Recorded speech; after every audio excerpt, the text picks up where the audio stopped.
డైలాగులు ఉంటాయి. ఇక డైలాగులోనే సినిమా ఉంది, మొత్తం డైలాగ్సే. ఒక డైలాగ్ అంటే గుర్తు రావట్లేదు నాకు. బేసిక్లీ చాలా డైలాగ్స్ ఉన్నాయి అసలు. అంటే పవన్ కళ్యాణ్ గారి అభిమానుల కోసం చూసే సినిమా కాదు ఇది. ప్రతి ఒక్క అభిమానులు కూడా పవన్ కళ్యాణ్ గారి అభిమానులు అయిపోయేటువంటి సినిమా ఇది. అంటే కంపేర్ చేయకూడదు, దానికి దేనికి కంపేర్ చేయకూడదు, దేనికి అదే.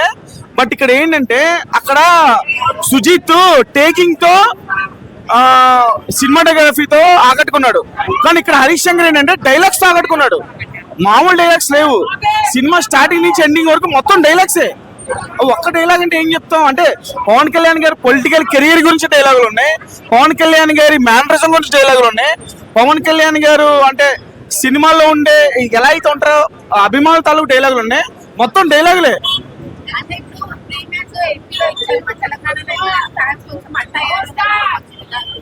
ఏం హట్ అవ్వరండి. ఒక్కసారి సినిమాకి వచ్చిన తర్వాత హట్టింగ్స్ ఏం ఉండవు, ఎలివేషన్స్ ఏ ఉంటాయి, అట్లా ఏం ఉండదు.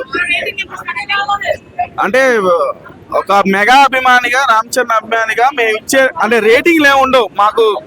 అభిమానులు అంటే బయట ఆడియన్స్ చెప్పాలి రేటింగ్ అనేది. 10 అంటే 10 out of 10 కాదు, అంటే రేటింగ్ ఇంకా లిమిట్స్ ఏం లేవు. మాకైతే నచ్చింది ఓవరాల్.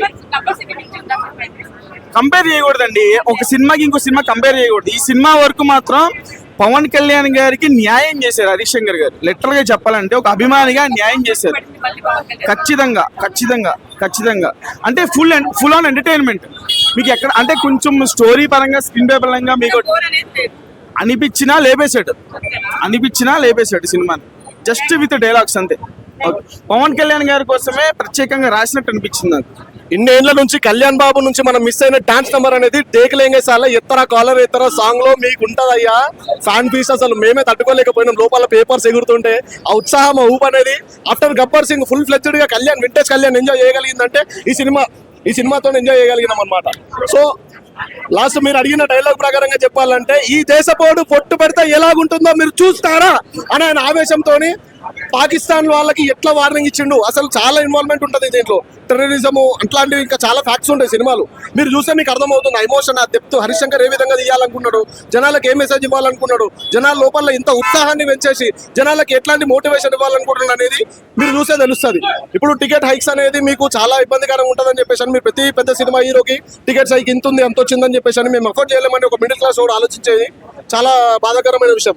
కానీ ఈ సినిమాకి మీరు అఫోర్డబుల్ పెట్టే రేట్స్, టికెట్స్ మాత్రం ఉన్నందువల్ల మీరు వచ్చేయండి, చూడండి, 100% సాటిస్ఫాక్షన్ తోనే మీరు బయటికి రండి. నచ్చకపోతే తర్వాత మీరు మాట్లాడండి, మీరు చెప్పుకోవచ్చు. ఇంకా ఓవరాల్ గా అయితే సూపర్ అన్న. అదే మెగా ఫ్యాన్ గా నాకు చాలా బాగా నచ్చేసింది. సినిమా పరంగా కళ్యాణ్ వైజ్ గా డాన్స్ నెంబర్ కానివ్వండి, ప్రతి ఒక్క ఆస్పెక్ట్ లో కూడా కళ్యాణ్ బాబు ఇరగా తీసేసేసిండు.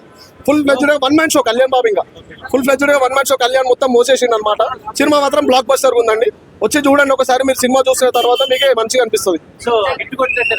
ఇటు కొట్టేసినట్టే, దాంట్లో నో డౌట్ 100% కళ్యాణ్ బాబు ఇటు కొట్టేసి ఆల్రెడీ పాజిటివ్ ఫ్యాన్స్ వచ్చి పాజిటివ్ వస్తుంది. న్యూట్రల్ ఆడియన్స్ యావరేజ్ అని అంటున్నారు. బట్ ఒక కళ్యాణ్ యావరేజ్ బొమ్మ తీసినా కూడా 100% బ్లాక్ బస్టర్ అయిన రికార్డ్స్ ఏముండే అనేది మీకు అందరికీ తెలిసిన విషయమే. సేమ్ అదే విషయము మీరు ఈ సినిమాతో చూడబోతున్నారు. Thank you. సో ఒక ముక్కలో చెప్పాలంటే ఎంటర్టైన్మెంట్ గోత్రం బ్లాక్ బాస్టర్ నక్షత్రం అని చెప్పుకోవచ్చు. చాలా బాగా అనిపించింది సెకండ్ హాఫ్. ఫస్ట్ హాఫ్ వరకు కొంచెం ల్యాగ్లా అనిపించినా, అవుట్డేటెడ్ స్టోరీలా అనిపించినా సరే, సెకండ్ హాఫ్ ఏదైతే వచ్చిందో అది మొత్తం ర్యాంప్ ఆడిచ్చాడు హరీష్ శంకర్ అయితే.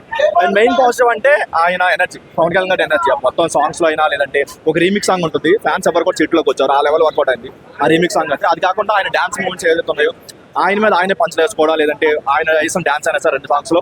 ఈ మధ్యకాలంలో ఎక్కడ ఆయన అంత లెవెల్ డాన్స్ అయితే ట్రై చేయలేదు. చాలా ఎక్స్ట్రాడర్గా వచ్చింది ఆ 2 అయితే.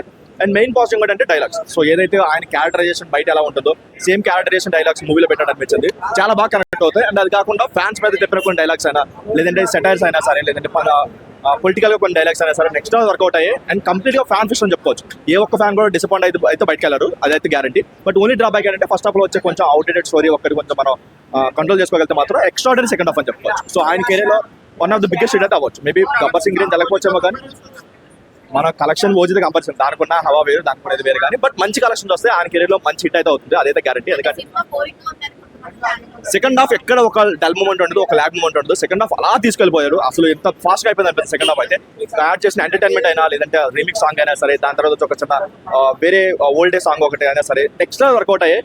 చెప్తాను, ఏ ఒక్క ఫ్యాన్ అయితే డిసప్పాయింట్ అవ్వడు సెకండ్ హాఫ్ విషయంలో మాత్రం. బట్ ఓన్లీ పాజిటివ్ ఇదేంటంటే ఫస్ట్ హాఫ్ వరకు కొంచెం అంత లెవెల్లో లేదు, బట్ సెకండ్ హాఫ్ మాత్రం ఎక్స్ట్రాడనరీగా వచ్చింది 3 వరకే వచ్చు. అండ్ ఆయన పర్ఫార్మెన్స్ అండ్ డైలాగ్స్ మాత్రం 3.5 వచ్చు. ఆ లెవెల్ వర్కౌట్ అయింది. ఎందుకంటే ఆయన ఎనర్జీ ఈ మధ్యకాలంలో ఏ మూవీలో చూడదు. ఓజీలో వచ్చినా సరే కంప్లీట్గా అది సీరియస్ మోడ్లో వెళ్ళిపోయారు, వకీల్ సాబ్ అయినా సీరియస్ మోడ్లో వెళ్ళిపోయారు. బట్ ఈ మూవీలో మాత్రం ఆయన డైలాగ్స్ అయినా పంచ్ డైలాగ్స్ అయినా సరే, లేదంటే సెకండ్ హాఫ్లో వచ్చే ఒక యాక్షన్ ఇదైనా సరే నెక్స్ట్ వర్కౌట్ అయ్యే. ఆయన స్వాగ్ అయినా లేదంటే ఆయన డాన్స్ అయినా సరే, డాన్స్ ఆయన లాస్ట్ టైం ఎప్పుడు డాన్స్ చేశారు కూడా గుర్తులేదు. సో ఈ మూవీలో మాత్రం 2 సాంగ్స్ ఇచ్చి పడేశారు, మామూలుగా లేదు, ఎక్స్ట్రాడనరీగా ఉంది సెకండ్ హాఫ్ వరకు. బట్ ఓన్లీ డ్రాబ్యాక్ ఏంటంటే హరిశంకర్ గారి ఫస్ట్ హాఫ్ అవుట్డేటెడ్ స్టోరీ. లేదు ఒక సెల్ఫీ తీసుకొని పోవాల్సిందే అని హ్యాపీనెస్ తో వచ్చినప్పుడు మళ్ళీ లోపలికి నిజంగా చెప్తున్నా. విఎఫ్ఎక్స్ లేదు, ఒక గ్రాఫిక్స్ లేదు, ఓన్లీ పిఎస్పీకే మ్యాజిక్ అంతే. ప్రతి డైలాగ్ కానీ ఒక సీక్వెన్స్ కానీ స్టార్ట్ చేసిన దగ్గర నుంచి ఎండ్ పాయింట్ వరకు ఎక్కడ కూడా 1% కూడా మీకు డిసప్పాయింట్మెంట్ అనేది ఉండదు. పవన్ కళ్యాణ్ ఫ్యాన్స్ ఒకటే కాదు, మొత్తం ఫ్యాన్స్ ఒకటే కాదు, మొత్తం టాలీవుడ్ ఫ్యాన్స్ అందరూ చూడొచ్చు, హ్యాపీగా ఎంజాయ్ చేస్తారు. చెప్పాలంటే అసలు ఏ పాలిటిక్స్ మిక్స్ చేయాలా, ఏమీ మిక్స్ చేయలేదు. సినిమా ప్యూర్ మ్యాజిక్ కూడా అంత స్టార్టింగ్ నుంచి ఇంటి వరకు చాలా బాగుంది. పవన్ కళ్యాణ్ ఏవైతే మనం మిస్ చేస్తామో, ఏవైతే మనకు కావాలనుకుంటామో ఒక సర్ప్రైజ్ ఉంది, అది నేను చెప్పను. అది అందరికీ చూసినప్పుడల్లా అందరూ చాలా హ్యాపీ ఫీల్ అవుతారు. చా బ్రో, ఇంకేం చెప్పలేము బ్రో. అసలు అదేమంటారు, గేట్లు ఎత్తేసినట్టు స్టార్ట్ నుంచి ఎండ్ వరకు డైలాగ్ వస్తున్నాయి బ్రో. చెప్పలేము ఏం. ఒక్కటి నేను చెప్పి ఏం నాకు చెప్పాలంటే అసలు గుర్తులేదు. నేను హ్యాపీనెస్ అలా చూస్తుండిపోయినా, నాకు గొంతు కూడా పోయింది. ఇన్ని రోజులు అందరూ ట్విట్టర్ లో హరిశంకర్ అంటున్నారు కదా, ఈ మూవీ తర్వాత హరిశంకర్ గారు అని అందరూ అంటుంటారు మళ్ళీ. So he earned his respect back after Gabbar Singh. మళ్ళీ ఉస్తాద్ భగత్ సింగ్ తో he earned his respect back. Perfect bro, perfect. అసలు అంటే బాగా చేసింది కానీ బట్ స్టిల్ సూపర్. అంటే డాన్స్ చేయిస్తున్నా ఈసారి అని గట్టిగా చెప్పారు. మొన్న ఎవరో అన్నారు పవన్ కళ్యాణ్ మైకేల్ జాక్సన్ నుండి కంపేర్ చేస్తారు ఎందుకంటే, ఆల్మోస్ట్ నేను ఫ్యాన్ కాబట్టి నాకు ఆల్మోస్ట్ సేమ్ లాగా అనిపించింది. కానీ పవన్ కళ్యాణ్ లిమిట్స్ ని దాటి ఫ్యాన్స్ కోసమే ఎక్స్ట్రీమ్ గా చేసినాడు. సూపర్. కళా తపస్వి విశ్వనాథులు, బాలసుబ్రహ్మణ్యాలు, వేటూరు సుందరరామూర్తులు, సిరివనాల సీతారామ శాస్త్రి గారి తరపున, మన తెలుగు ప్రజల తరపున ప్రపంచాన్ని అన్నిటికీ ఉగాది శుభాకాంక్షలు. మన ఈ సినిమా గురించి వస్తే ఫస్ట్లీ మన హరీష్ శంకర్ గారి గురించి మాట్లాడాలి. ఎందుకంటే పవన్ కళ్యాణ్ గారు ఆయన పొగిడారు కదా, శోకంలో పుట్టింది శ్లోకంగా రామకథ. అందుకనే పవన్ కళ్యాణ్ గారు హరీష్ శంకర్ గారిని పొగిడారు కదా. Thank you so much Harish Shankar గారు. మీ నుంచి చాలా నేర్చుకోవాలి యువత. మీరు ఏమన్నా మాట్లాడేది బుల్లెట్ పాయింట్స్లో ఎలా ఉంటాయో, ఏమన్నా తగ్గాలన్నప్పుడు కూడా ఒక సంస్కారంతో ఉండి మీకు చెయ్యూతని ఇచ్చిన వాళ్ళు, ఆపర్చునిటీ ఇచ్చిన వాళ్ళకి ఎంత నమ్రతగా ఉంటారో పవన్ కళ్యాణ్ గారి దగ్గర మీరు ఒక వాళ్ళ ఆంజనేయ స్వామి భక్తులు పవన్ కళ్యాణ్ అంటే, పవన్ కళ్యాణ్ గారికి ఆంజనేయ స్వామి భక్తుల్లో మీరు చిరకాలం ఇలాగే ఉంటారు. మీరంటే సంస్కారం. Thank you so much. Pawan Kalyan గారి గురించి చాలా చెప్పాలి. యువత అంతా ఎక్కువ పవన్ కళ్యాణ్ గారి గురించే చెప్తారు కాబట్టి నేను హరీష్ శంకర్ గారి గురించి మాట్లాడాను.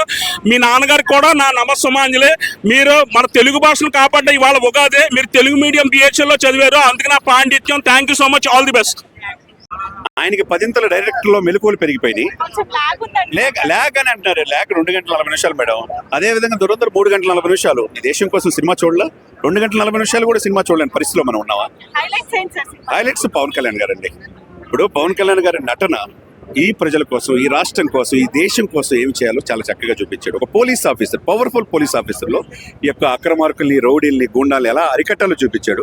భవిష్యత్తులో ఆంధ్రప్రదేశ్ రాష్ట్రానికి ముఖ్యమంత్రి అవ్వాలి, ప్రజల అవసరం అనేది అక్కడ ముఖ్యమంత్రి పాత్రలో చేసిన కేఎస్ రవికుమార్ దర్శకుడు చాలా బాగా చేశాడు. ఆయన చెప్పాడు కాబట్టి డెఫినెట్గా గాజు గ్లాసు పగిలే కొద్దీ పొద్దునెక్కిద్ది. అది 2024 డైలాగ్. ఆ డైలాగ్తో 151 సీట్లు 11 సీట్లకి పరిమితమైంది ఆంధ్రప్రదేశ్లో వైసీపీ ప్రభుత్వం. ఇప్పుడు నెక్స్ట్ లెవెల్ సేమ్ అదే డైలాగ్ దీంట్లో చూసాం. ప్రతి సన్నివేశానికి ఒక అర్థం ఉంటుంది. ఈ దేశం ముఖ్యం, ఈ దేశం ఇతర దేశాలు వచ్చి చొరబడి మన దేశంలో హిందూ ముస్లిం మధ్య కొట్లాట్లు ఉండకూడదు అనేది మంచి మెసేజ్ చూపించాడు. డాన్స్ అయితే ఎరగదీశాడండి. అసలు ఎక్స్పెక్ట్ చేయాలి.